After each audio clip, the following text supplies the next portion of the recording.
Welcome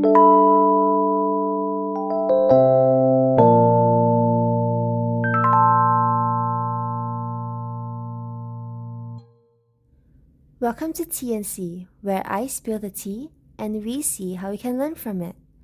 I am your host, TeaSea, and let's start the tea session today titled Just Say No. This is yet another episode for all my recovering people pleasers out there. But remember, don't just agree with all I say. Use your own discernment and your own critical thinking before you agree and say yes. Or you can say no as well.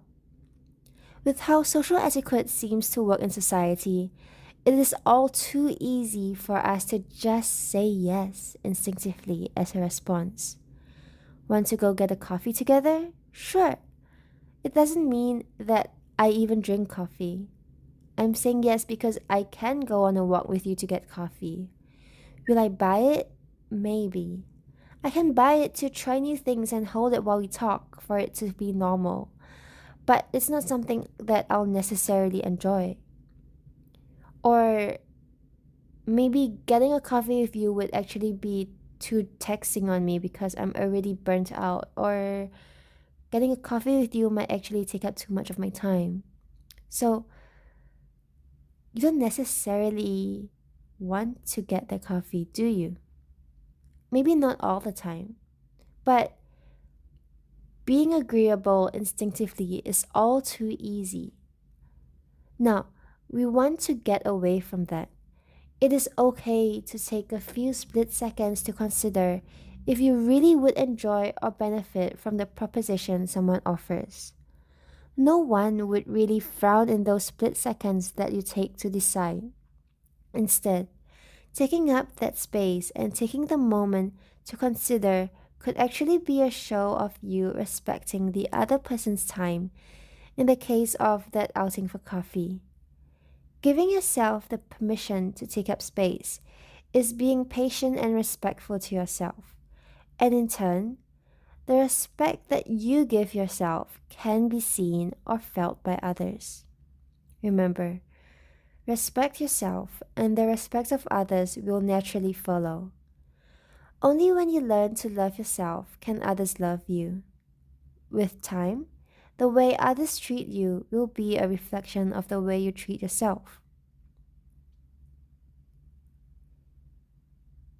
Personally, there was a time, this is a really long time ago, when I purposely made myself say yes to whatever questions I was asked in the morning when I was still half asleep. I think the reasoning I had behind that is that saying yes would just prevent the person who posed the question from talking again so that I could go back to sleep uninterrupted and avoid waking up in the morning. I think the same goes for the phenomenon where we tend to say yes almost too quickly. By saying yes easily, we think we are choosing the peaceful option and avoiding unnecessary confrontation. We are choosing to close our eyes and let it pass. But does it really pass? This is not a Schrödinger cat situation where we don't know whether a cat is inside the box until we open the box. It is a situation where we see the cat inside the box, then close the lid on the box and tell ourselves that the cat might not exist. This is us running away from confrontation, running away from thinking for ourselves, running away from having a voice. So, what do we do when someone asks us something or offers something and we want to learn to say something appropriate while considering our response instead of automatically saying yes? Oftentimes, we are not expecting these questions some would throw at us. And growing up, I often felt like I was in a hurry, like I was obligated to fill up that awkward silence with a yes as soon as possible.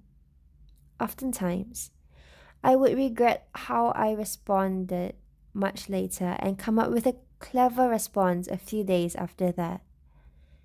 And now, I believe I am ready to tell you a bit on how I have learned to respond well or more smoothly to these unexpected situations. The main way have been responding when met with questions I do not know is to mirror it back to them. A friend told me that she did not know how to respond to someone who asked her, "What are you doing here?" So, now this example is where the guy asked her, my friend, what she was doing there.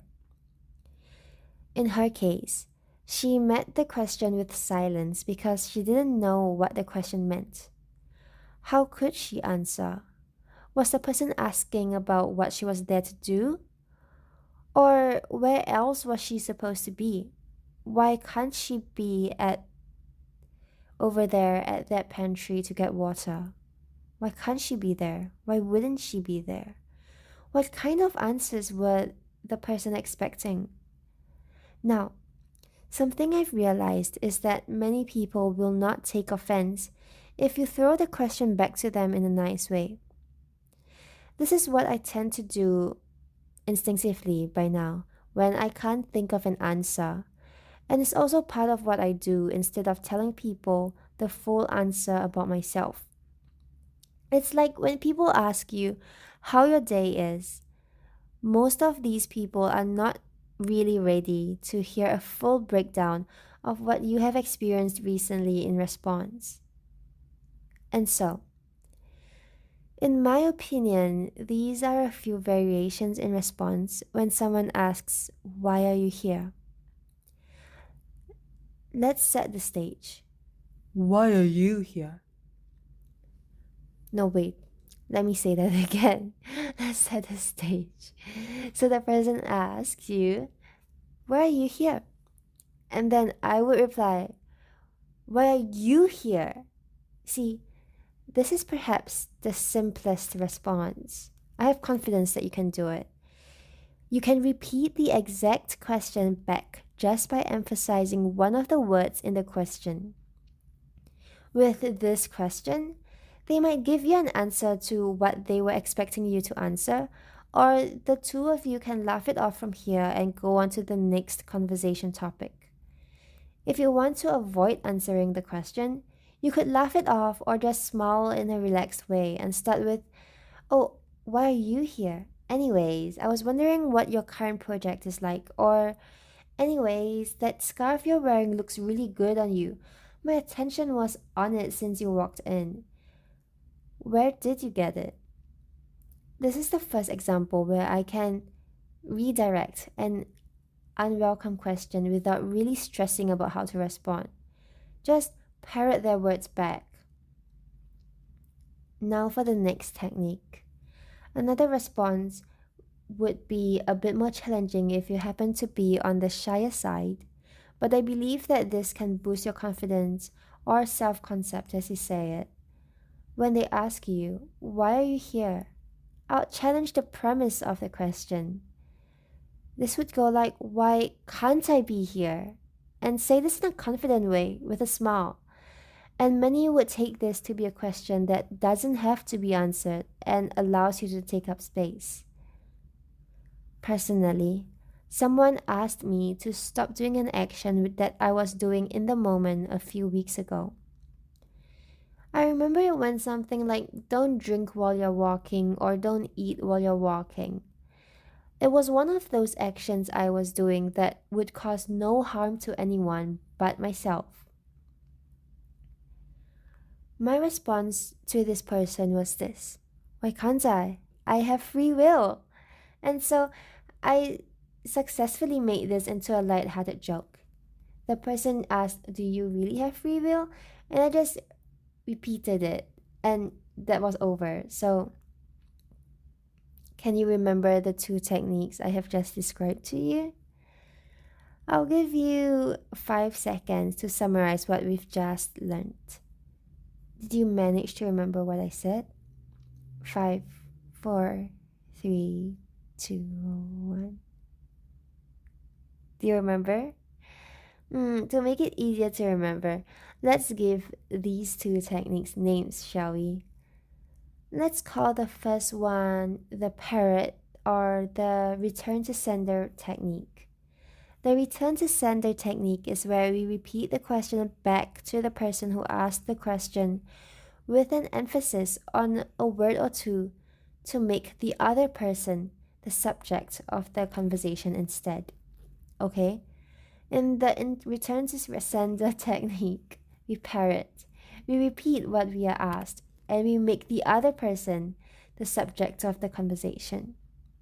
Now, for the second technique, let's call the second one why can't I?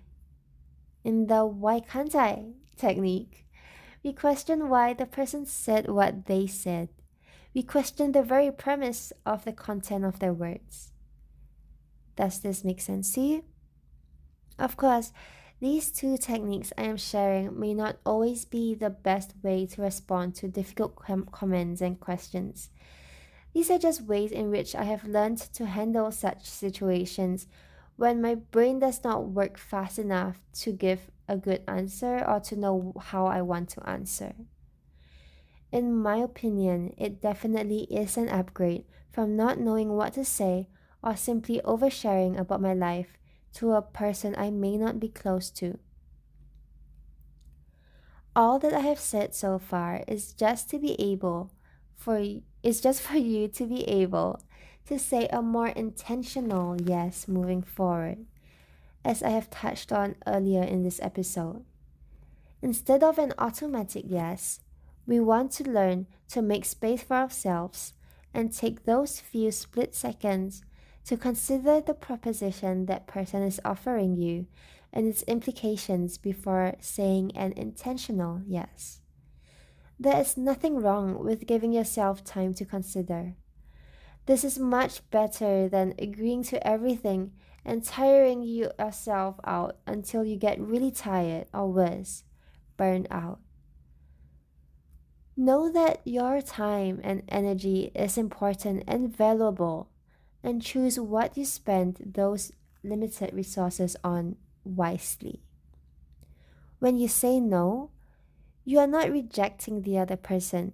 This does not make you the bad guy. You are not seeking confrontation when you say no. You are choosing peace and respect for yourself when you deliberate on your answer to the question. You are saying no to the proposition. You're not saying no to the person. Think about it. You are only declining the request, not the person.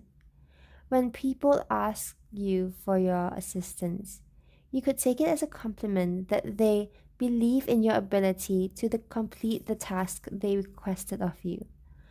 Or in the case of going to get a cup of coffee, you can be flattered that they want to enjoy your company. So, with this in mind, you can decline the request with gratitude that they asked you for help. In some situations, you could also affirm the other person before declining. You could say, I would love to go grab lunch, but unfortunately my schedule is full that day. Or I would love to go grab lunch later, but if unfortunately I have too much work to complete and I won't, and and that's the end. What happens after? In an ideal situation, it would be the end. The person would accept your decision and that would end there. However, sometimes the person who you have declined might continue repeating the request in various ways with all sorts of reasons that you should say yes in hopes that you would eventually give in. Which comes to the title of this podcast. The trick is to just say no. You have to learn to be firm on your boundaries and put your foot down. In certain situations, always being agreeable could make some label you as a pushover and delegate tasks which no one else wants to do onto you over and over again. We don't want that, do we? We don't want to exchange our comfort for another's so often that we have no energy for our own hobbies and pursuits or even just the time to relax. Sometimes, Saying no means potentially experiencing FOMO, the fear of missing out when you turn down someone's invitation to an outing. But how about we use a different perspective to look at this situation? What if we think of all the choices we choose between as different opportunities? If we say yes, in the case of that coffee outing, that outing is an opportunity. If we say no, staying at home to relax or taking yourself out for to a cafe or a meal or baking at home could be really valuable or worthwhile opportunities as well. I hope you enjoyed the tea today. In learning how to say no, I hope that you can think it over and reflect on how you usually react when faced with difficult questions.